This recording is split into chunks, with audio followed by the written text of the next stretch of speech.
Hello everyone. Today we are going to study about enumeration in C language. Till now we have discussed about structure and union in C language. So, what is enumeration? If we talk about what is enumeration, then we can say enumeration is a user-defined data type in C language. It is basically used to assign names to integral constants, which makes a program easy to read and maintain. For this, compiler will assign values to them starting from 0. इसका मतलब ये जो third point लिखा है इसका meaning आगे हम assign समझेंगे. और now you can see this program, but इस प्रोग्राम को समझने से पहले हमें इनम का सेंटेक्स देखना होगा कि हम जब भी इनमरेशन बनाते हैं सी लैंग्वेज में तो उसका सेंटेक्स क्या होता है. तो इनम का सेंटेक्स कुछ इस तरह से लिखते हैं हम. इसमें हम इनम कीवर्ड का यूज करते हैं जब भी हम इनम की हेल्प से डेटा टाइप बनाते हैं. तो जैसे स्ट्रक्चर और यूनियन में हम स्ट्रक्चर की हेल्प से अगर बनाते थे तो स्ट्रक्ट कीवर्ड का यूज करते थे. यूनियन की हेल्प से अगर बनाते थे तो यूनियन कीवर्ड का यूज करते थे. ऐसे ही अगर इनमरेशन की हेल्प से बना रहे तो इनम कीवर्ड का यूज आपको करना होगा. This is a keyword. पहले तो कीवर्ड आपको इनम यूज करना होगा. देन इनम का नेम, जो भी आप नेम देना चाहें वो दे सकते हैं. कर्ली ब्रेसेस ओपन करेंगे और इसके अंदर कुछ कांस्टेंट यानी कुछ नेम्स, कुछ वर्ड्स हम लिखते हैं. ये वेरिएबल्स नहीं है और ना ही हम यहाँ पे इन्हें सेमीकोलन से टर्मिनेट करेंगे. बस इन नेम्स को, ये कुछ नेम्स हैं जो हम इंटीग्रल कांस्टेंट को असाइन करते हैं, राइट. तो इन्हें हम कॉमा से सेपरेट करते हैं, देन कर्ली ब्रेसेस क्लोज करते हैं और इनम को टर्मिनेट कर देते हैं. तो ये इसका सेंटेक्स है. Now how we will create the variable of enum. पहली बात तो ये कि वेरिएबल क्यों बना रहे हैं हम इनम का, क्योंकि इनम से जो आपने डेटा टाइप बनाया है वो एक टाइप है, वो उसे कोई मेमोरी एलोकेट नहीं हो रही. और मेमोरी एलोकेट जब तक नहीं होगी जब तक हम उस इनम का कोई वेरिएबल, उस डेटा टाइप का कोई वेरिएबल ना बना लें. तो वेरिएबल को ही मेमोरी एलोकेट होती है. तो वेरिएबल बनाना जरूरी है क्योंकि वेरिएबल के थ्रू ही हम मेमोरी एलोकेट, वेरिएबल को ही मेमोरी एलोकेट होती है, राइट. तो दो तरह से हम इनम के वेरिएबल क्रिएट कर सकते हैं. पहला इंस्टेंस है कि हम इनम कीवर्ड की हेल्प से एक डेटा टाइप बना लें. इनम नेम, जो भी आप डेटा टाइप का नाम रखना चाहते हैं वो दें. कर्ली ब्रेसेस ओपन करें, कांस्टेंट यहाँ पे मेंशन करें और जहां ब्रैकेट क्लोज करें तो इनम को टर्मिनेट करने से पहले जैसे हम स्ट्रक्चर और यूनियन के केस में करते थे सेम वे यहाँ पे इनम का वेरिएबल आप क्रिएट कर सकते हैं. For example enum keyword, now the data type name is weak, curly braces, Monday, Tuesday, Wednesday are the names which can be assigned to integral constant, and day is the enum variable which we have created here before terminating. Okay, तो एक ये तरीका है. दूसरा तरीका ये है variable create करने का कि हम इनम कीवर्ड का यूज करें, इनम का नेम दें, कॉन्स्टेंट्स बनाएं और टर्मिनेट कर दें इनम. और उसके बाहर हम इनम कीवर्ड लिखना पड़ेगा आपको. जहां भी आप ये डेटा टाइप यूज करेंगे वहां पर इनम आपको कीवर्ड यूज करना होगा सी लैंग्वेज में. तो इनम स्पेस जो भी, जिसका भी वेरिएबल आप बना रहे हैं उस डेटा टाइप का नाम, देन इनम वेरिएबल. तो enum name and then enum variable semicolon. For example enum week बनाया हमने, वीक के अंदर Monday Tuesday Wednesday name mention किए हैं और इसे यहाँ टर्मिनेट कर दिया है. नाउ इसके बाद स्क्रीन पे दिख नहीं रहा है, मेंशन कर देते हैं. यहाँ पर इसके बाहर इनम कीवर्ड आपको यूज करना होगा. और क्योंकि वीक का वेरिएबल बना रहे हैं तो वीक जो है वो टाइप का नाम हो जाएगा और देन उसका जो भी वेरिएबल आप बना रहे हैं, फॉर एग्जांपल डे बना रहे हैं, डे नाम का एक वेरिएबल बना रहे हैं और टर्मिनेट. तो इस तरीके से भी हम, यानी इनम को टर्मिनेट करने के बाद आप उसका वेरिएबल क्रिएट कर सकते हैं, राइट, इस तरीके से भी क्रिएट कर सकते हैं। तो ये दो तरीके हमने देखे इनम के वेरिएबल क्रिएट करने के लिए। Now look at this program. हमने सी लैंग्वेज में एक प्रोग्राम लिखा है जिसमें इनम कीवर्ड की हेल्प से एक ईयर नाम का डेटा टाइप बना है, जिसमें कुछ नेम हमने मेंशन किए। यहाँ पे वर्ड्स जनवरी, फरवरी, मार्च, अप्रैल, मई, जून, जुलाई, अगस्त, सितंबर, अक्टूबर, नवंबर, दिसंबर। ये वो नेम्स हैं जो इस डेटा टाइप के वेरिएबल्स को असाइन हो सकते हैं, राइट। और इस प्रोग्राम में हमने मेन फंक्शन के अंदर इस ईयर का वेरिएबल क्रिएट किया है y1, y2, y3, और y1 में हमने अप्रैल असाइन किया है। इनम में अगर हम इन नेम्स को, इनम में जो भी परमिसिबल नेम्स हम मेंशन कर रहे हैं, इन नेम्स को हम वैल्यू इन्हें इनिशियलाइज नहीं कर रहे हैं, कोई भी वैल्यू नहीं दे रहे हैं, तो ये बाय डिफॉल्ट ऑटोमेटिक कंपाइलर इन्हें वैल्यू इनिशियलाइज करता है जनवरी को 0 से, और ये 1 से इंक्रीमेंट हो जाएंगे। फरवरी 1 हो जाएगा, मार्च 2 हो जाएगा, अप्रैल 3 हो जाएगा, मई 4 हो जाएगा, जून 5 हो जाएगा, जुलाई 6, अगस्त 7, सितंबर 8, अक्टूबर 9, नवंबर 10 एंड दिसंबर 11। तो हमारे पास 12 मंथ्स होते हैं, लेकिन यहाँ 0 से स्टार्ट हो रहा है, इसलिए ये 0 to 11 हमने यहाँ मेंशन किया है। ये हमने इनिशियलाइज नहीं किया है इन्हें वैल्यू, कंपाइलर ऑटोमेटिक कर रहा है अगर हम इन्हें कोई वैल्यू इनिशियलाइज नहीं कर रहे हैं, राइट। तो इस केस में y1 की वैल्यू हमने अप्रैल असाइन की है। अच्छा, यहाँ पे अप्रैल क्यों लिखा है? हम चाहते तो यहाँ पे 3 लिख देते क्योंकि अप्रैल की वैल्यू क्या है, 3 है। तो चाहे तो हम डायरेक्ट यहाँ पर अप्रैल की जगह 3 लिख दें, राइट। तो लेकिन ऐसा लिखने से हमारा प्रोग्राम जो होगा वो मेंटेन करने में थोड़ा मुश्किल होगा और ज्यादा रीडेबल नहीं होगा, क्योंकि 3 का ये कहीं कोई मीनिंग नहीं है कि 3 जो है वो अप्रैल को रिप्रेजेंट करता है। इस केस में रिप्रेजेंट कर रहा है अप्रैल को, क्योंकि हमने जनवरी को 0 असाइन किया है, तो अप्रैल हमारा 3 के थ्रू रिप्रेजेंट हो रहा है। बट 3 तो किसी दो इंटीजर का सम हो सकता है, 3 तो किसी डे को भी रिप्रेजेंट कर सकता है ना।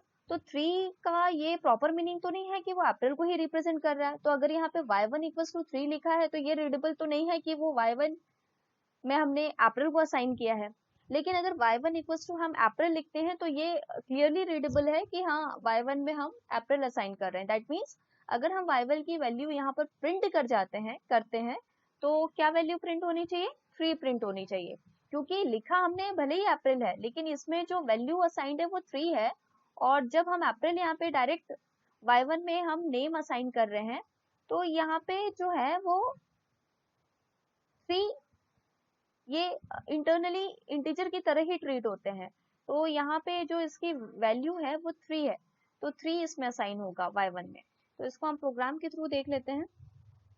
ओके, तो यहाँ पर प्रोग्राम के थ्रू हम देख लेते हैं उस एग्जाम्पल को। सी लैंग्वेज में हम प्रोग्राम बना रहे हैं, stdio हेडर फाइल यूज करेंगे और phoneo.h। नाउ यहाँ पर हम enum कीवर्ड की हेल्प से एक ईयर नाम का डेटा टाइप बना लेते हैं, जिसके अंदर हम जैन, फरवरी, मार्च, अप्रैल,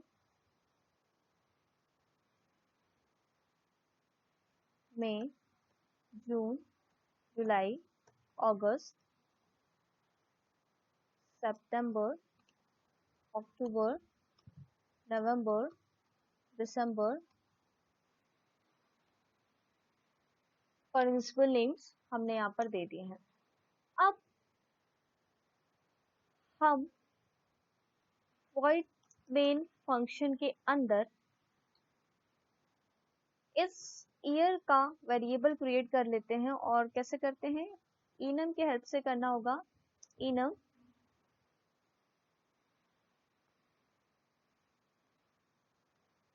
क्लियर करना है, ओके। enum की हेल्प से करेंगे ईयर और इसके वेरिएबल क्रिएट कर लेते हैं y1, y2 and y3, right. ये वो वेरिएबल्स हैं जिसमें आप इस ईयर में जो भी परमिसिबल नेम दिए हैं वो आप असाइन कर सकते हैं। तो हमने y1 में असाइन कर दिया है अप्रैल, और अप्रैल की वैल्यू यहाँ पर जनवरी को हमने कोई भी वैल्यू असाइन नहीं की है नेम्स को, तो ऑटोमेटिक कंपाइलर असाइन करेगा जनवरी को 0 से, और ये 1 1 से इंक्रीमेंट होते जाते हैं, तो अप्रैल की वैल्यू क्या हो जाएगी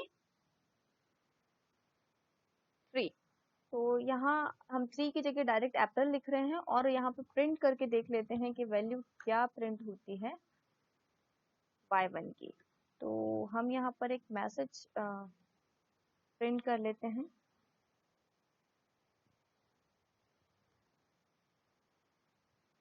प्रिंट कर लेते हैं the value of y1 equals to y1 की वैल्यू प्रिंट कर लेते हैं, राइट। प्रिंट करके देख लें क्या वैल्यू आ रही है।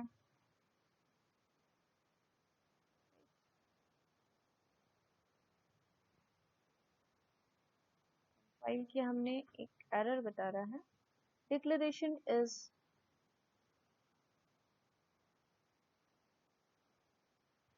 ओके।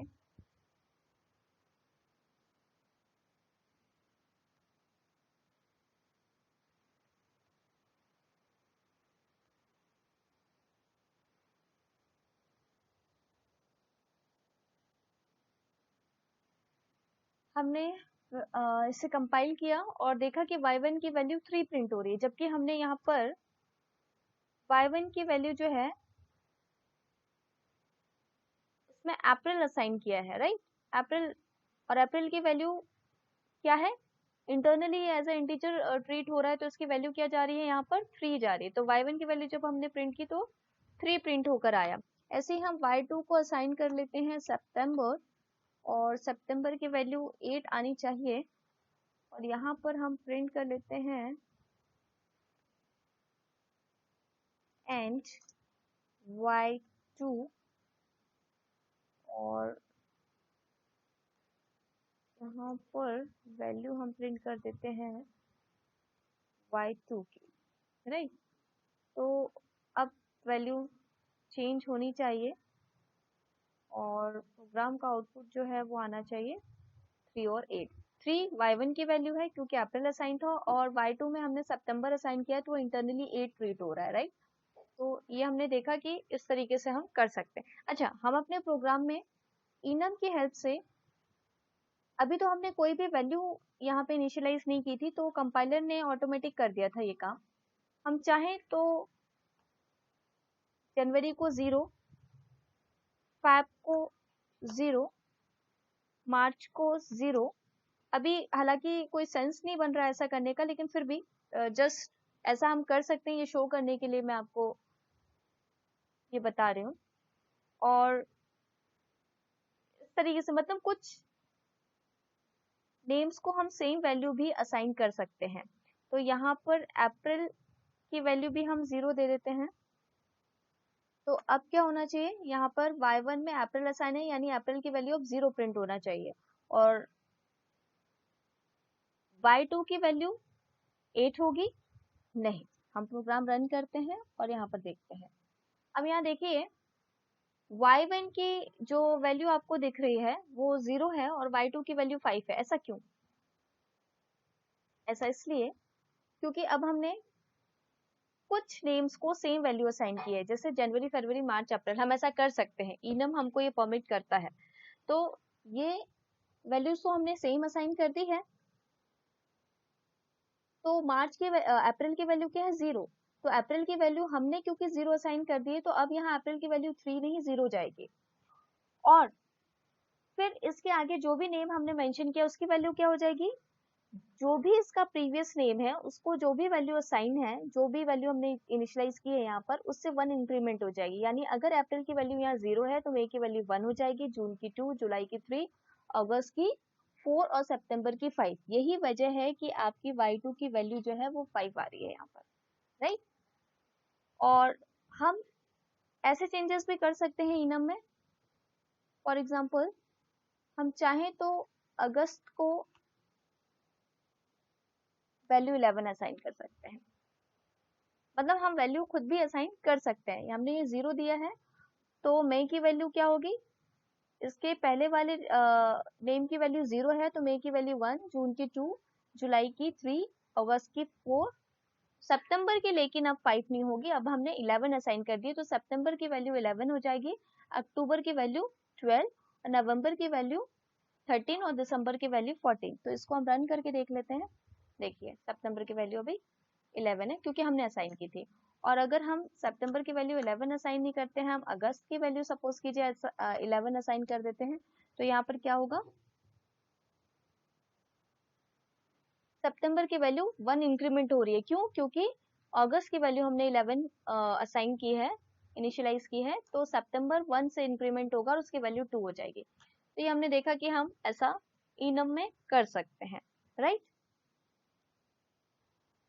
तो इस केस में हमने देखा कि जब हम इनम के नेम्स को कोई वैल्यू असाइन नहीं करते हैं, when we do not assign value to enum names, then automatically compiler is going to assign values to the names of enum starting from the 0, right? और हम सेम कुछ चाहे तो हम सेम वैल्यू भी असाइन कर सकते हैं और हम चाहें तो इस तरीके से भी वैल्यू असाइन इनिशियलाइज कर सकते हैं, राइट। नाउ प्रोग्राम ज्यादा रीडेबल कैसे होता है उसके लिए एक प्रोग्राम और हम देख लेते हैं यहाँ पर।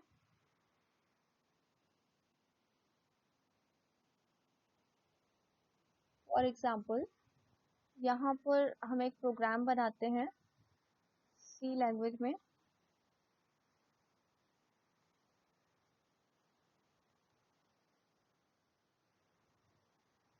ओके तो पहले तो हेडर फाइल्स मेंशन कर लें हम सी लैंग्वेज की, तो इसमें यूज होने वाली। देन नाउ enum कीवर्ड की हेल्प से हम एक बूल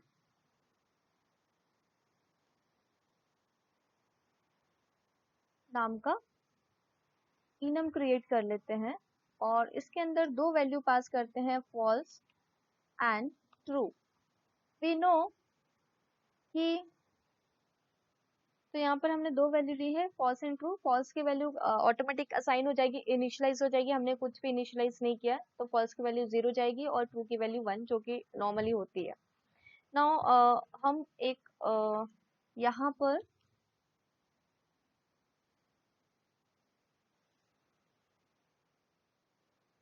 इंट मेन फंक्शन बना लेते हैं और इसके अंदर इस बुल का वेरिएबल क्रिएट करते हैं। तो इनम कीवर्ड आपको यूज करना पड़ेगा, बुल और वेर नाम का हम एक वेरिएबल बना लेते हैं, राइट। अब इस वेर में हम असाइन कर देते हैं वैल्यू ट्रू, जबकि ट्रू की जगह हम चाहते तो 1 भी असाइन करते, लेकिन प्रोग्राम ज्यादा रीडेबल नहीं होता, ट्रू से ज्यादा रीडेबल है। तो हम यहाँ पर क्योंकि 1 ये नहीं बता रहा है कि 1 जो है वो ट्रू को रिप्रेजेंट कर रहा है, लेकिन ट्रू का मीनिंग हमें पता है कि वो ट्रू को रिप्रेजेंट कर रहा है। तो यहाँ पर हम प्रिंट करके देख लेते हैं।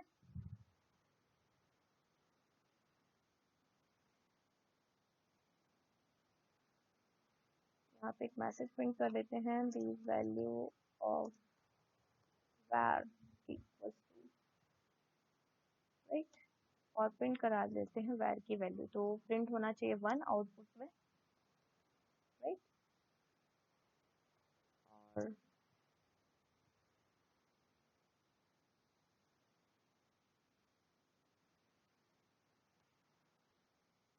तो यहाँ पर जो है प्रोग्राम को रन करके देखते हैं, वैल्यू हमारी आनी चाहिए।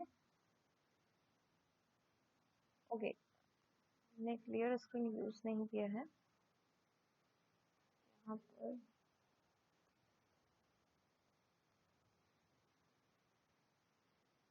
नाउ अब रन करके देखते हैं program. The value of var equals to 1, क्योंकि ट्रू की वैल्यू 1 थी, तो अब जो है वो ट्रू की वैल्यू यहाँ पर 1 प्रिंट हो रही है, यानी इंटरनली ट्रू जो है वो इंटीजर की तरह ट्रीट हो रहा है। जबकि हमने यहाँ पे डायरेक्ट ट्रू लिखा है तो भी वैर में वैल्यू क्या साइन हो रही है, 1 हो रही है, क्योंकि इंटरनली ये जो नेम्स हैं इनको जिन कंपाइलर ने जो वैल्यू असाइन की है वो एज एन इंटीजर ट्रीट हो रही है, राइट। तो ये हमने देखा कि इस तरीके से भी हम प्रिंट करके देख सकते हैं। Okay, now the question arise why enum, क्योंकि इनम जो है बेसिकली हम वो नेम्स असाइन कर रहे हैं इंटीग्रल कांस्टेंट को, तो ऐसा तो हम हैश डिफाइन के थ्रू भी कर सकते हैं। तो हम हैश डिफाइन क्यों नहीं यूज कर रहे, हम इनम क्यों यूज कर रहे हैं? The answer is because of two reason. पहला है कि लोकल स्कोप में भी हम इनम को बना सकते हैं, और दूसरा ऑटोमेटिकली कंपाइलर जो है इनम्स के नेम्स को वैल्यू असाइन कर देता है, इनिशियलाइज कर देता है ना। लेकिन हैश डिफाइन के केस में हम हैश डिफाइन को ग्लोबली डिक्लेयर करते हैं, उसे ग्लोबल डिक्लेयर करना होता है, राइट। और दूसरी चीज कि वो ऑटोमेटिक हम उसको इनिशियलाइज नहीं कर रहे हैं। लेकिन इनम के केस में हम मेन फंक्शन के अंदर इनम को बना सकते हैं, यानी वो मेन फंक्शन के अंदर ही एक्सेसिबल होगा, आउटसाइड नहीं। तो लोकल स्कोप में भी हम इनम को बना सकते हैं, और अभी हमने देखा कि ऑटोमेटिकली इनिशियलाइज हो जाती हैं वैल्यूज, राइट। तो ये दो रीजन है जिसकी वजह से हम इनम का यूज करते हैं। Now some interesting facts about enum.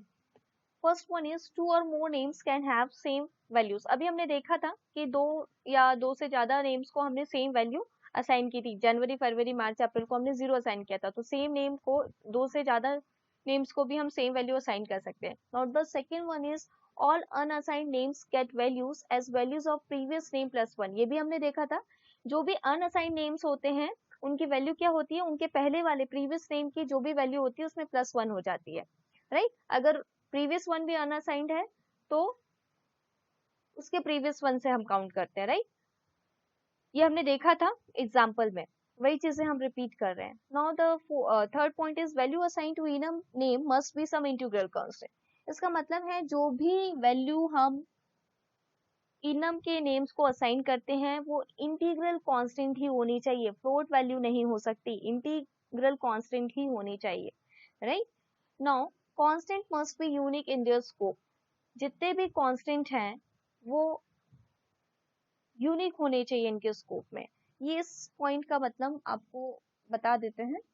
Okay, तो इस केस में जो हमने पॉइंट पढ़ा अभी, उसका मतलब ये है कि सेम स्कोप में आप जो वैल्यू असाइन कर रहे हैं उसके लिए क्या होंगी, वो सेम नहीं हो सकती, राइट। तो आप, इसका मतलब ये है, फॉर एग्जाम्पल आपने मेन फंक्शन बनाया, राइट, और इस मेन फंक्शन के अंदर हम एक इनम p1 नाम का एक डेटा टाइप बना रहे हैं, और इसके अंदर सपोज कीजिए कि हमने x को वैल्यू असाइन की है, जो भी है, लाइक 34 असाइन किया है, और y को हम असाइन कर देते हैं आपका 35, और z की वैल्यू हमने असाइन की है 0, है ना। और इसी में एक इनम और बना रहे हैं हम p2 नाम का, और उसमें भी सेम वेरिएबल, सेम नेम हमने यूज किया हुआ है x नाम का, और इसकी वैल्यू हमने दे दी है 4। और यहाँ पर y की y नहीं, कुछ और यूज कर लिया है, p एंड r, राइट। तो इस तरीके से अगर हम करते हैं, मतलब मेन फंक्शन के अंदर ही हमने दोनों इनम बनाए हैं, तो ये सेम स्कोप के अंदर आ गए, और सेम नेम हम इस तरीके से अगर यूज करते हैं तो एरर जनरेट होगी, राइट।